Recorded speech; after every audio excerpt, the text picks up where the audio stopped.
the issues of elevated blood sugar and risks to mother and baby are really like on a spectrum. And the higher you go, it's just sort of a gradient of like increased risk for baby growing larger than you expect, elevated insulin levels in baby, and so on.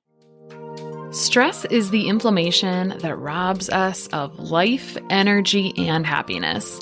Our typical solutions for gut health and hormone balance have let a lot of us down. We're over-medicated and underserved. At The Less Stressed Life, we're a community of health-savvy women exploring solutions outside of our traditional Western medicine toolbox and training to raise the bar and change our stories. Each week, our hope is that you leave our sessions inspired to learn, grow, and share these stories to raise the bar in your life and home.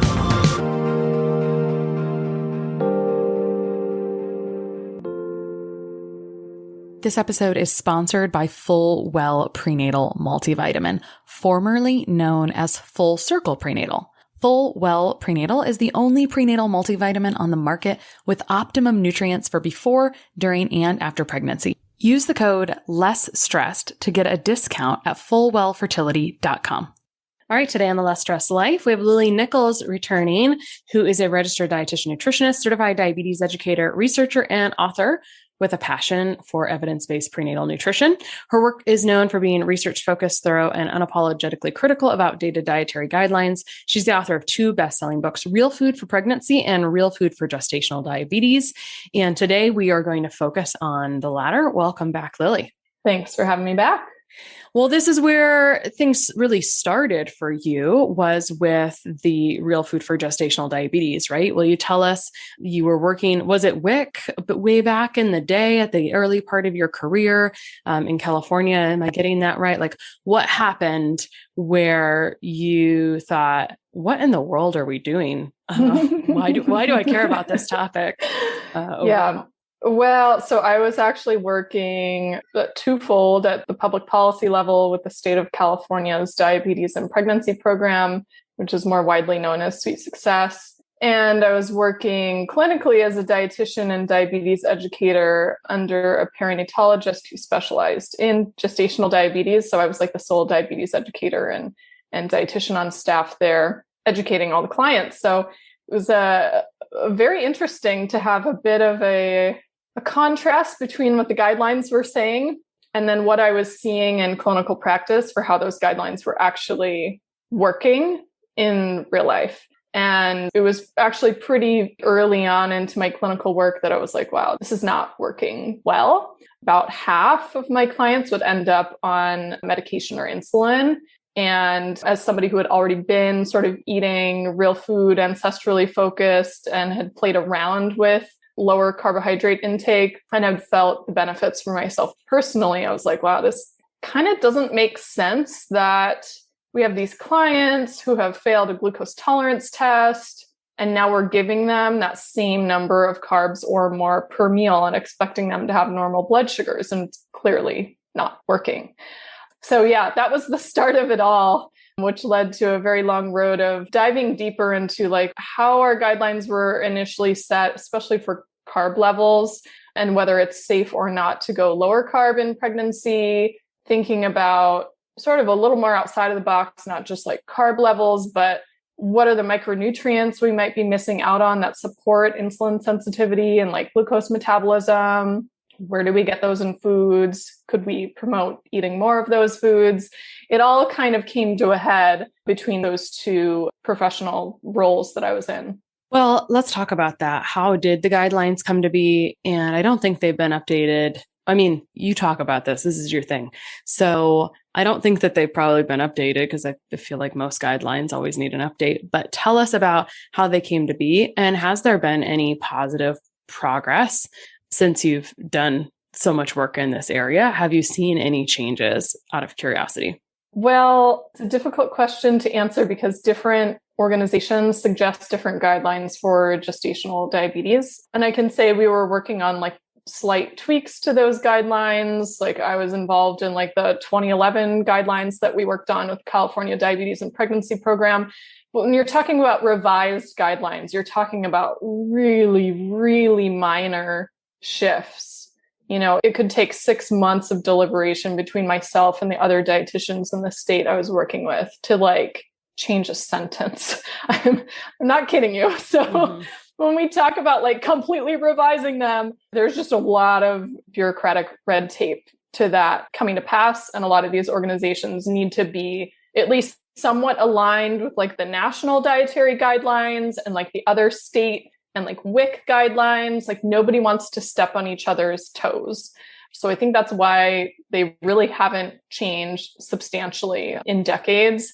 I can say, a positive thing is like the Czech Republic. Yes, that tiny little country in Europe did revise their guidelines in 2016 following seeing my book, Real Food for Gestational Diabetes, and putting that into practice and seeing how well it worked. They did revise their guidelines. They changed their minimum. What they used to have was a minimum carb intake of 200 grams per day, and they flipped it on its head. They put a maximum of 200 grams of carbs per day and really promoted more protein intake. And they've seen a dramatic effect on their clients' results. So now they're down from like a 40 to 50% of their clients requiring medication or insulin down to about 10%, which is pretty much the same thing that we saw in practice. It's also the same thing that you see play out in the research when you're looking at like a lower glycemic index diet and glycemic variability in pregnancy or chances of requiring medication or insulin. You see the same things in the research. As to how the guidelines were like initially set, that is something that I really dove into with Real Food for Gestational Diabetes, mostly focused on the carb intake levels and whether those make sense and why they were set at the levels that they are. And then in my second book, Real Food for Pregnancy, I go into a whole bunch of other different guidelines because there's a lot of things with the prenatal guidelines in general that could use some revising, in my opinion. But if we take it just from the carb intake, it's really actually kind of hard to find where they come from. It took a lot of digging because what I found was a lot of the research papers and guidelines just sort of like cited each other without citing the original source of the information. And I was able to find that in an Institute of Medicine document on macronutrient requirements. And so essentially they start with like a quote minimum intake of carbohydrates that's at about 100 grams per day.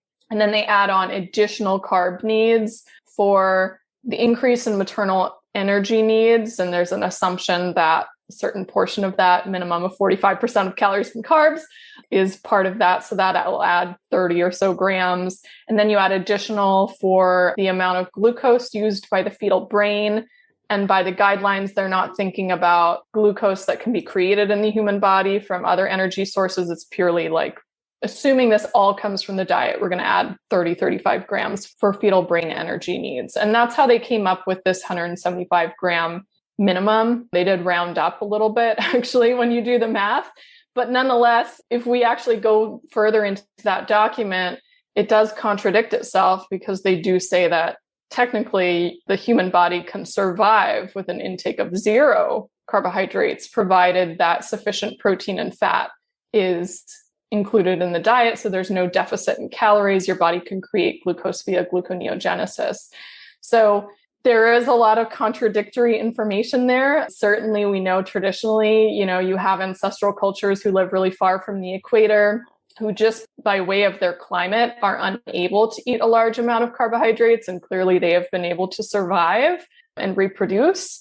Am I recommending people eat 0 carbs? No, but I'm just questioning, like, do you really have to eat a minimum of 175 grams? Like, couldn't we have a little wiggle room to match your carb intake to how much your body can tolerate? And that's really what I argue for in Real Food for Gestational Diabetes, is just match your carb intake to how much your body can handle. So to go back to the story of kind of how it began when you were working in practice, and as you said, like the Czech Republic, which is a great kind of case study. And it's nice that you have that, right? That one, thanks for updating your guidelines based on my work. That probably feels good for you. For sure.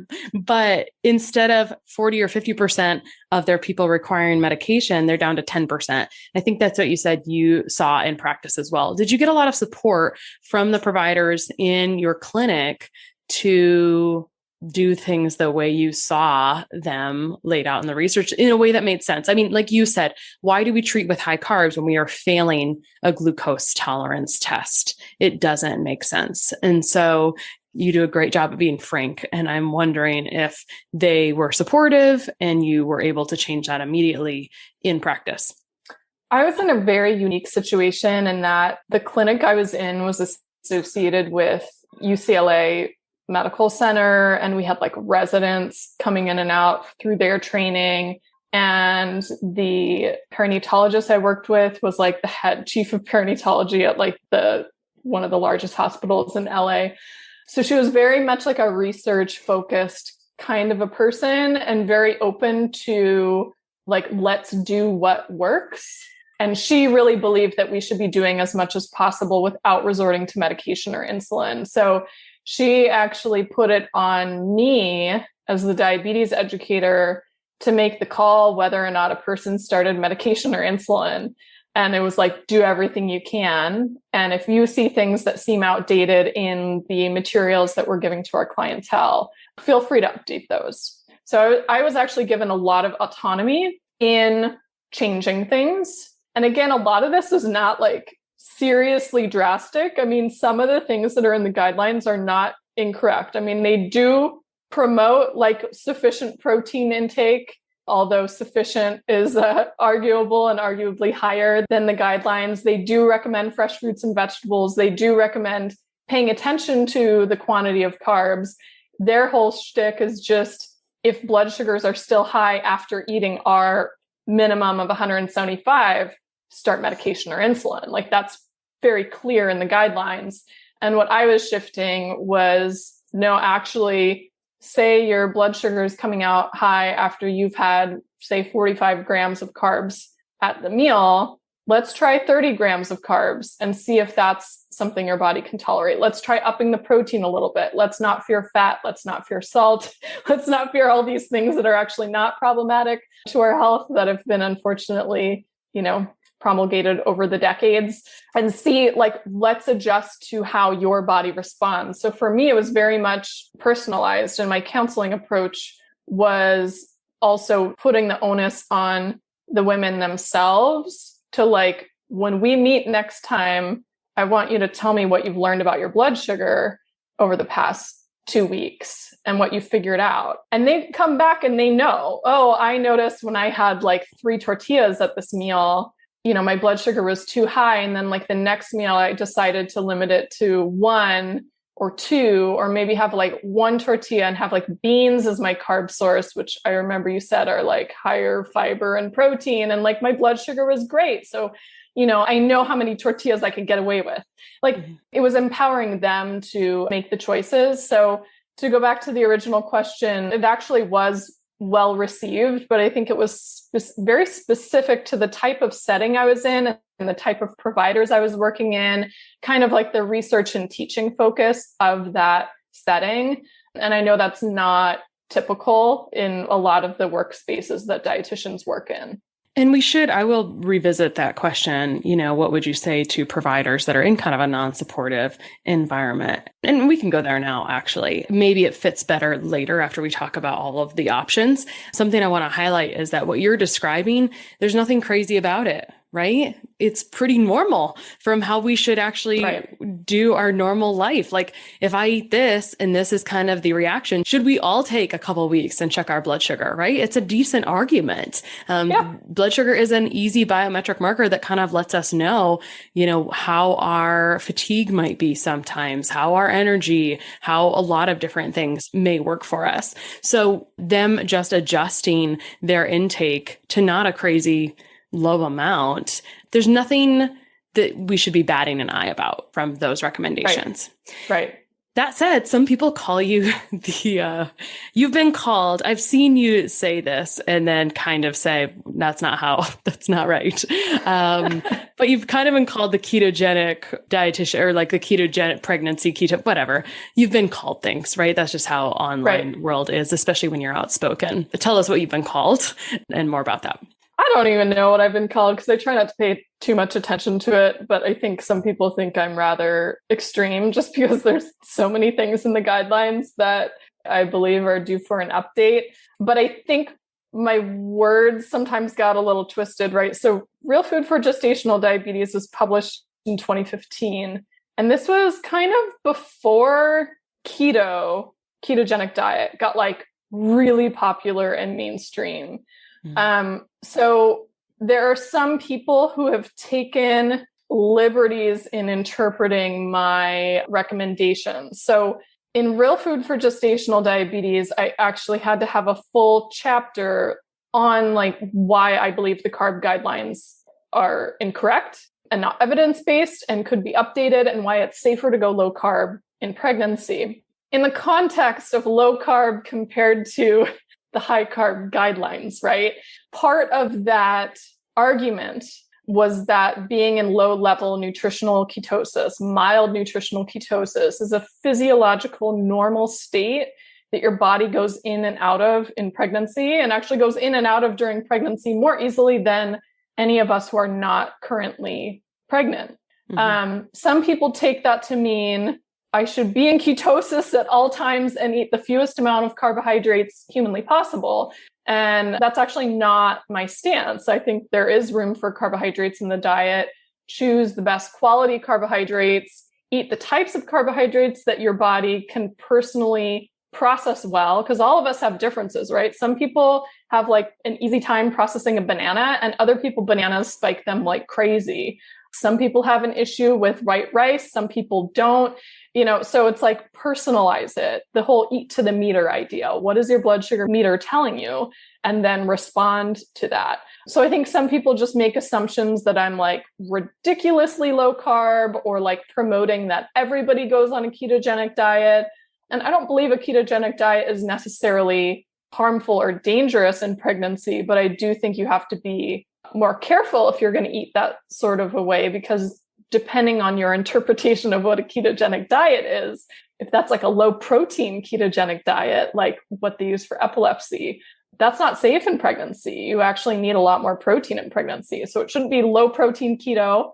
I don't believe people should be like counting carbs from their non-starchy vegetables and their almonds and their berries and their avocados. People take things to extremes. So because I've defended the safety of low carb in pregnancy, and because I've spoken on a lot of platforms that are among clinicians supportive of low carb, I think people sort of lump me into different categories where, in my opinion, it's a misinterpretation of the work. And I'm always really clear when I do speak at low carb conferences or for organizations that generally support a low carb diet. I'm always really specific at defining what I mean about low carb in pregnancy, because actually for somebody who has been very, very low carb, like say they've been on a ketogenic diet eating less than like 20 grams of carbs per day, I'm actually probably going to recommend that they increase their carbohydrate intake in pregnancy, because you are going to need more of certain micronutrients that you'll find in carbohydrate foods. Also, your body's probably going to tell you that it wants more carbs in pregnancy, so roll with it, but not to a level that, your blood sugar no longer tolerates that amount, right? So it's just, I feel like I'm kind of in this funny in-between phase where like, yes, I'm defending the safety of this, but I'm not going so far as to say everyone needs to eat keto or cut out all carbs. And sometimes that's unfortunately the interpretation. Yeah. And I'll reiterate what you said, which is that being in nutritional ketosis where your body burns fat for energy, where you might have an elevation in ketones, can be something that anybody can do from time to time that's functioning well. Sure. And in pregnancy, it can happen. So what we don't want is starvation ketosis, right? Where you're not getting enough intake overall. And that's never going to be good. We want to make sure we have dense nutrition. And I do want to talk about the nutrients that support blood sugar as well. But before that, a little bit more on ketosis. So some women do choose to use a ketone meter. There's a few ways to look at ketones, right? First of all, will you please tell us what ketones are, how to measure them properly in pregnancy if someone was interested in monitoring this as an additional marker in addition to their blood sugar? Right. So ketones are a byproduct of your body using fat for energy, whether that's stored body fat that it's breaking down or dietary fat. If your diet is low enough in carbohydrates or you're in a fasted state, which in pregnancy could just mean a couple of hours between meals, by the way, you can easily dip into ketosis between meals. And you most certainly dip into ketosis overnight during an overnight fast. Pretty much everyone who's pregnant, unless you're eating super high carb, you do. It's nutritionally, physiologically normal and arguably beneficial for your body to go in and out of it from time to time. The ways to measure ketones are, there's several different ways. The most common, I'd say clinically, although there's some other, ketone meters on the market that measure it differently, would be urine ketones and blood ketones. And urine ketones are, for better or for worse, the most common way of checking ketones in pregnancy. It's most typically done for women with gestational diabetes, but sometimes they'll just check it when you come in for your visit, when they screen your urine. And urine ketones are not reflective of blood ketone levels. They actually do not correlate. So they're clinically meaningless. However, a lot of practitioners will freak out if urine ketones are high. I'll even tell you in the California Diabetes and Pregnancy Program guidelines, they don't even recommend checking urine ketones because they're not accurate and not a reflection of anything of value. If you want to check ketone levels to see if they're, quote, safe or not, and to throw it out there, there isn't like a known level of like safe or optimal, although there is a known level of unsafe, like in the case of diabetic ketoacidosis, which a normal healthy person is not going to go into, by the way. But blood ketones are the only way to like accurately measure like a meaningful level of ketones in your body. And typically in pregnancy, you're going to have just a very mild level of blood ketones. You can have super elevated urine ketones and be in very mild nutritional ketosis as measured via blood ketones. So if you do want to check it with a blood ketone meter. And there are some just like over-the-counter ones on the market. Oftentimes it's like they can double as a blood glucose meter and a blood ketone meter. So you can definitely check out those if you're interested. But I actually don't recommend really routinely screening unless there's a problem you're looking for. Like maybe if you're a practitioner and you're working with a pregnant woman who you suspect is not eating enough food. So like you want to check for starvation ketosis, that would be a higher ketone level than just standard. So you have someone who's like not gaining enough weight, you suspect maybe an eating disorder, something going on, you could check blood ketone levels at that visit if you wanted to. For somebody where all other clinical parameters look normal and their blood sugar is normal and their weight gain is normal and everything looks good with baby and them, I wouldn't bother because we actually have not defined what's like, quote, safe or optimal. We know when things become problematic, but like, we don't know, the difference between like 0.1 or 0.5. I don't think that's actually clinically relevant. We just don't have the data on it. What is the number where it's problematic? You said that.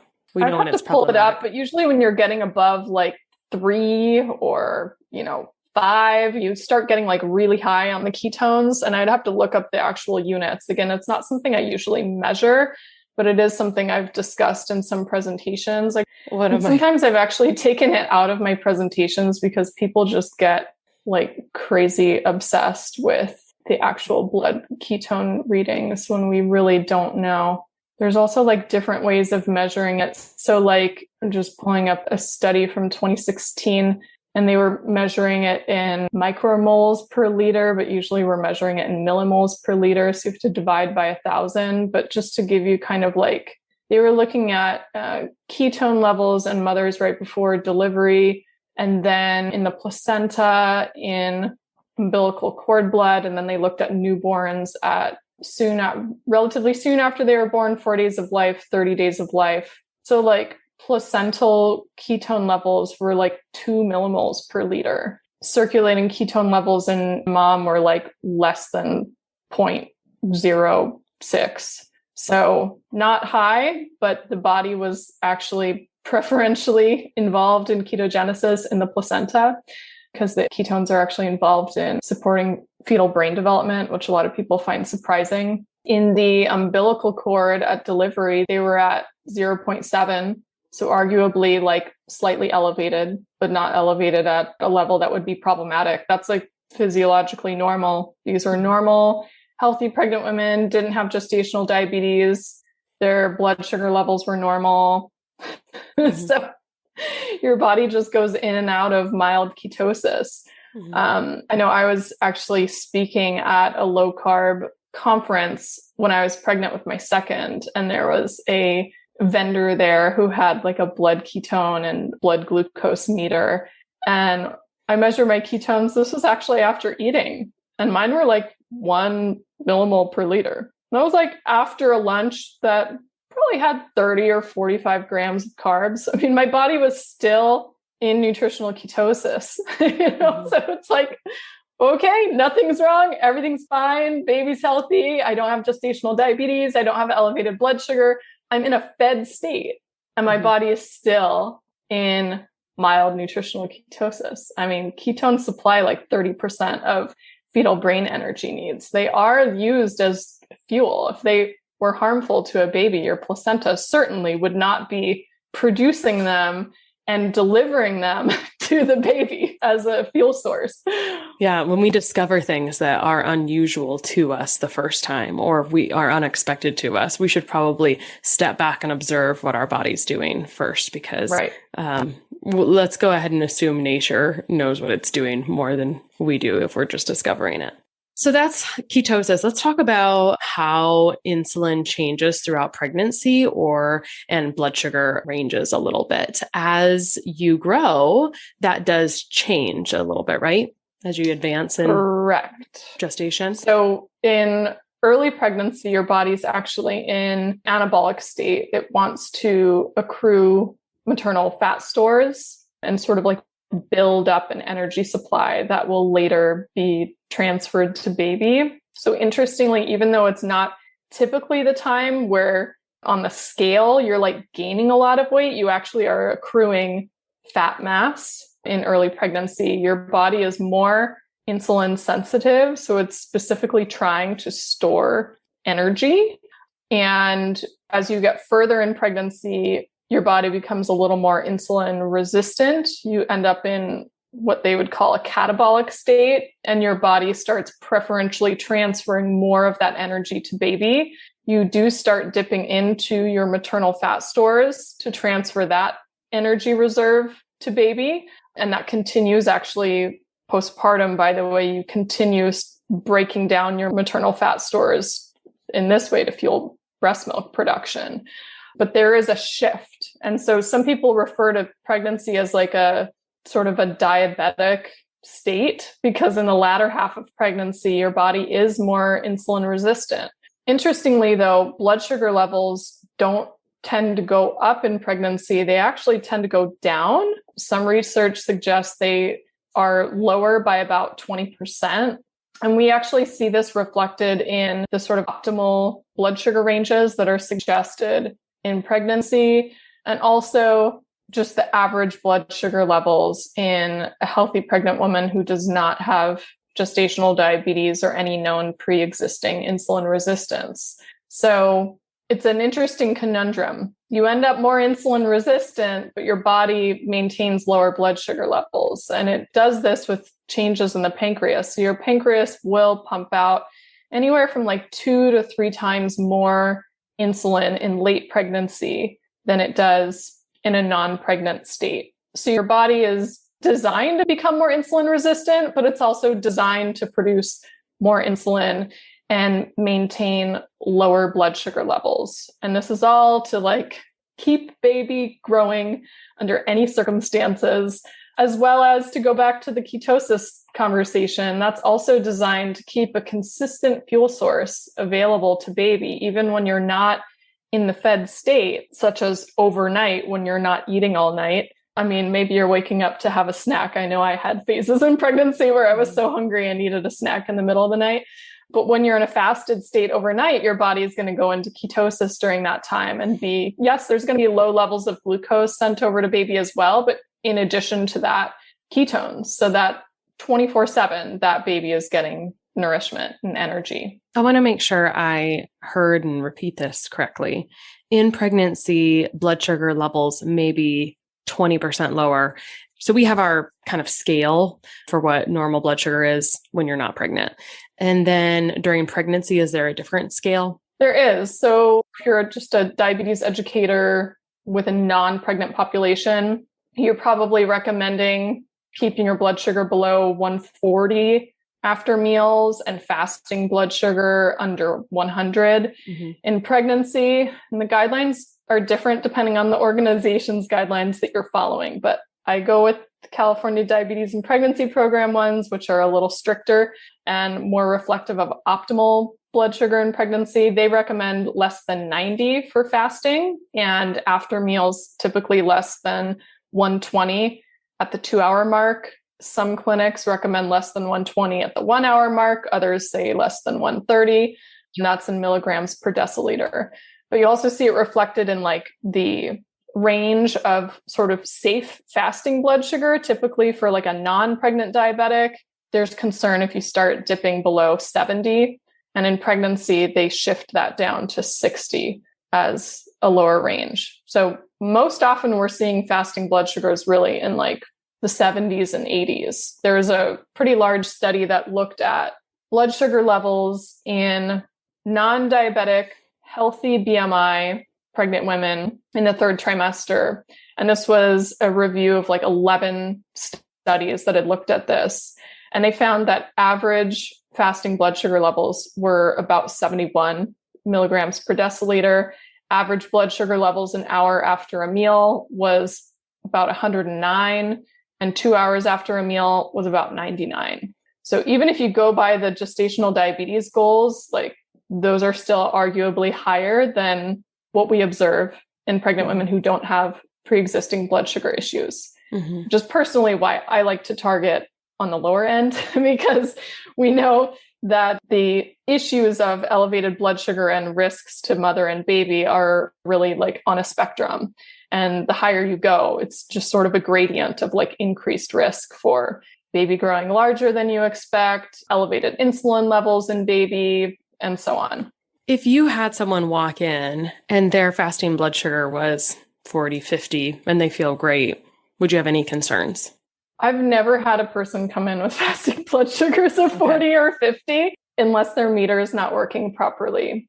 Occasionally, if they're using a CGM, a continuous glucose monitor, sometimes for somebody who's like really well, like fat adapted, like they function well in a ketogenic diet, sometimes their body will maintain a lower average blood sugar level and not have an issue. But there's also questions as to how accurate CGMs are at some of those lower readings. So for somebody who's not like on insulin or medication that would be causing them to go hypoglycemic, it's really, really rare. I've actually never seen it in a non like type 1 diabetic fasting blood sugar levels in the 50s or 40s, I should say. High 50s I have seen. And I've worn a CGM a number of times. And again, there's questions on the accuracy of certain CGMs at really low blood sugar readings.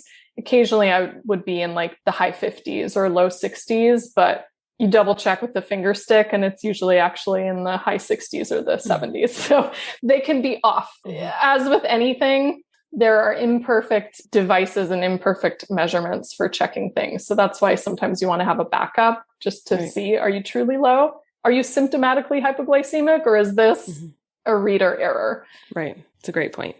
You were talking earlier about micronutrients for insulin sensitivity. Let's talk about micronutrients for insulin sensitivity, foods that are rich in these nutrients. And I know you said that was something I think that you implemented in practice when you were realizing there's a lot more we can do here besides give people 200 for sure. grams of carbs. What were you seeing in practice as you would implement that? Because that's one of my favorite things is to look at the micronutrients involved in insulin because it really changes that hanger factor.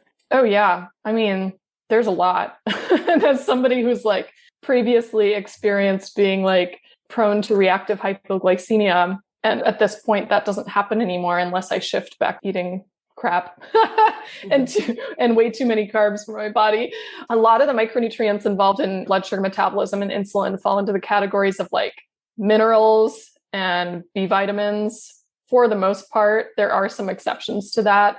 Vitamin D, for example, plays a role in insulin sensitivity. And so we do see generally women with gestational diabetes have lower vitamin D levels, but also they respond to vitamin D supplementation and increasing their vitamin D levels with lower insulin resistance, improved insulin sensitivity, improved fasting blood sugar levels, for example.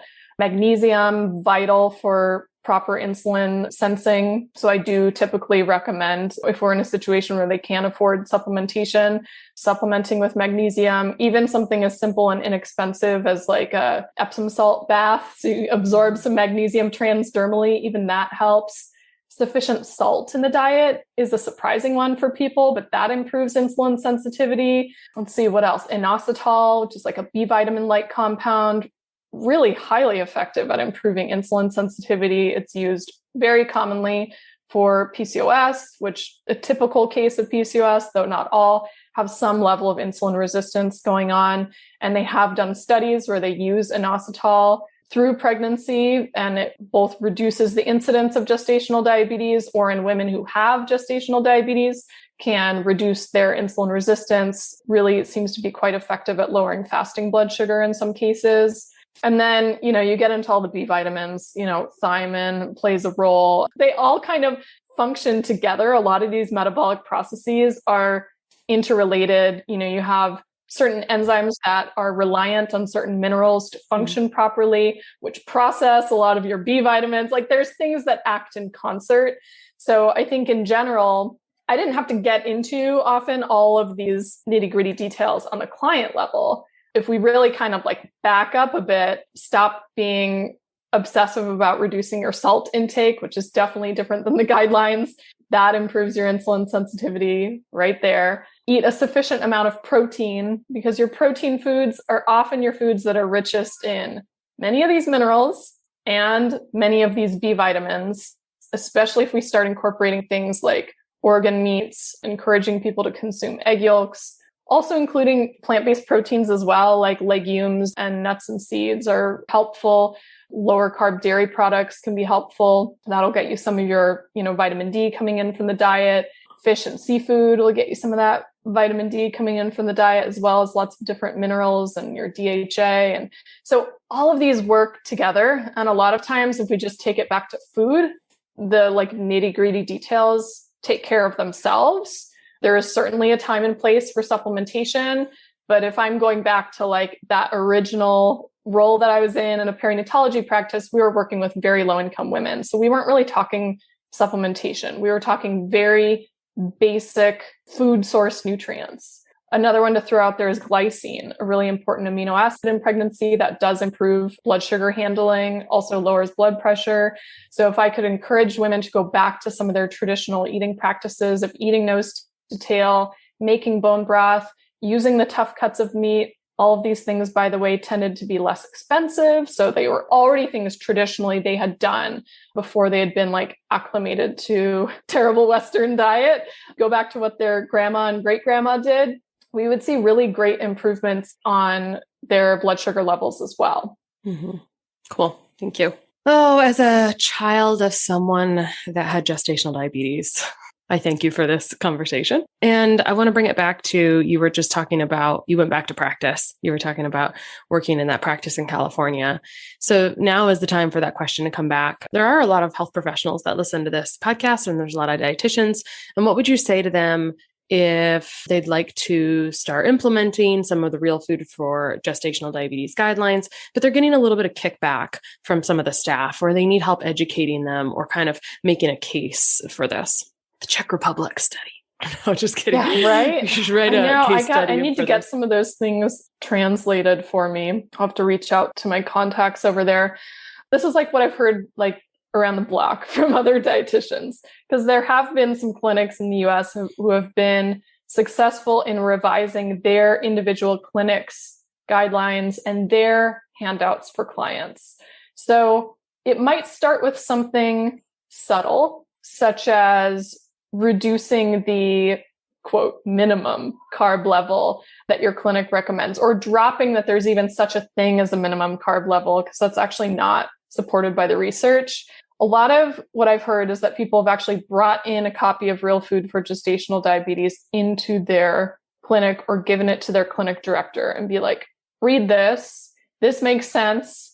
And in practice, we are seeing that a lot of these women are not able to tolerate this level of carbs. You could bring in some case studies if you have actually experimented with it, if you're brave enough to do that in practice without like a sign off by your higher ups.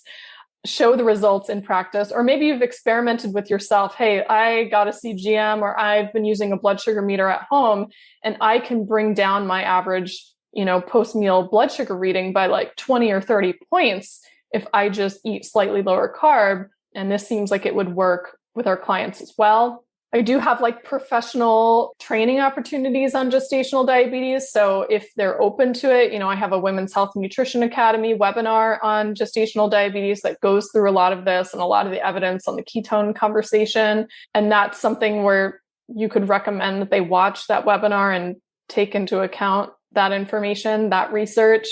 I think the biggest like pushback that you usually get, and this is my experience anyways, was the idea of going low carb because people are concerned about the safety of nutritional ketosis. And there's actually a lot of research on this now. Essentially, it all backs up what I have been saying for like a decade. But a 2021 study came out saying that there was insufficient evidence to support current recommendations on necessary carbohydrate intake and avoidance of ketones. I'm quoting this. We propose that current recommendations for pregnant women to consume a minimum of 175 grams of carbohydrate per day and to consume a diet that does not result in ketones to be reviewed. There is insufficient evidence to support either of these recommendations, and they have the potential to limit the ability of women with diabetes in pregnancy to restrict their carbohydrate intake in an effort to control blood glucose levels. In addition, given the high prevalence of maternal ketones, these recommendations have the potential to cause unnecessary anxiety among pregnant women. There's actually like freaking research out there, which is saying exactly what I laid out in Real Food for Gestational Diabetes in the last chapter that goes through the safety of low carb and ketones in pregnancy. So if they're not responsive to a book, bring in research papers. Some of these things are hard to find. I mean, I'm pretty much full-time in research mode, like research and writing and educating. And a lot of clinicians don't have the luxury of time to do those things, which is why I'm like suggesting you use some of my resources to like, I've done the work for you. Most of us don't have the time to sit down and do a thorough literature review and spend like 100 hours. I've done that for you. Chapter 11 of Real Food for Gestational Diabetes has shifted the standard of practice in a lot of clinics. So I suggest you bring that to their attention, and hopefully they will be willing. Bring in some case studies with your clients or with yourself and your blood sugar levels and see if they're responsive to it. And where can people find you online? Because you do put out some great, I think you call them research briefs on your blog. Yeah. So my research briefs, I typically post on Instagram. My longer articles I post on my website. So on Instagram, you can find me at Lily Nichols RDN. And my website is the same. So lilynicholsrdn.com. That has like 250 plus articles. These days, I'm including my research citations at like the bottom of the article if you want to go and read the primary source research.